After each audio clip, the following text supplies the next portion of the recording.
Magandang araw po sa lahat. Time check, 5 AM po at ito po ang ating review na project po is yung solar light. ah, pang-ceiling po ito. So, ginawa ko siyang ah, pang-ilaw sa labas. So, hanggang umaga po, kayang-kaya po kasi may ginawa ko na para humaba yung kanyang usage po.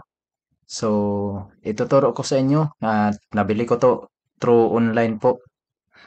Yan naman po yung uso ngayon. So, isi-share ko sa inyo kung ano ang ginagawa po dito para hanggang abot hanggang umaga po.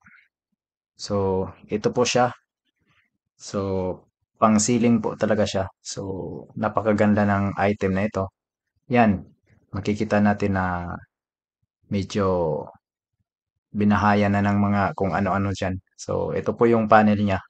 Nilagay ko lang siya sa taas pero may kasama po siyang holder pero sa akin hindi ko na ginawa kasi ilalagay lang naman to sa taas at hindi rin naman gaano kalakas yung hangin dito sa amin.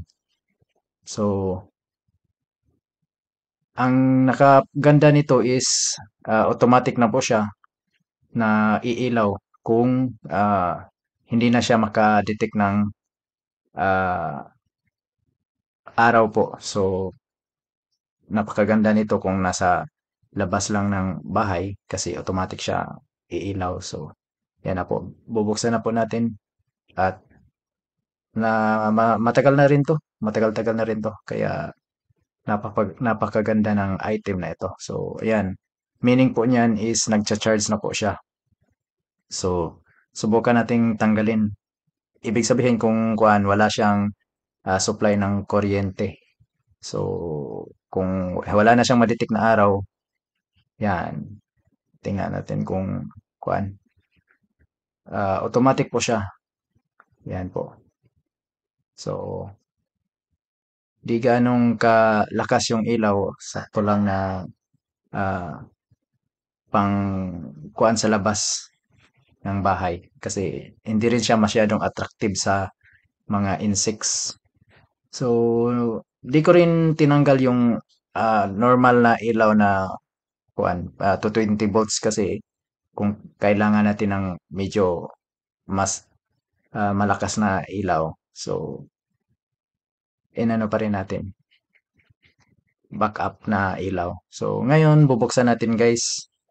At sana makatulong sa inyo kung ano ang ginawa. Kasi napakalaki po talaga ng natipid namin sa kuryente dahil dito.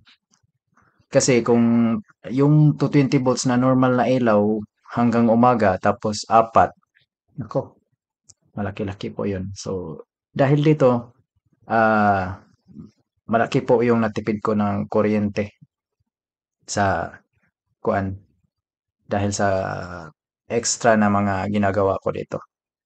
So, ngayon guys, ipapakita ko sa inyo kung ano ang ginagawa. So, ngayon, ito po siya. Yan po yung nilagay ko. 5 na battery na original po yung mga litokala na mga battery. Yung mga medyo mabibigat. So, ano to? 18650 na mga lithium. Yan. 18650. Napakakunat na mga kuan, battery. So, sa kuan nito is isa lang yung padala na battery. So, talagang hindi aabot ng umaga. So, ginawa ko is nilagyan ko ng 5 na battery na in parallel connection po. So, kung gusto nyong magpagawa nito, kung hindi kayo marunong, kuha na lang kayo. Bayad na lang, 10 peso, ano lang, pa-parallel ng connection para igayahin to. So, hanggang umaga na po to, kayang-kaya na po niya. So, napakalaki ng tulong at napakalaki ng matitipid mo dito. So, hope guys, may natutunan kayo at maraming salamat at please like and subscribe. Thank you.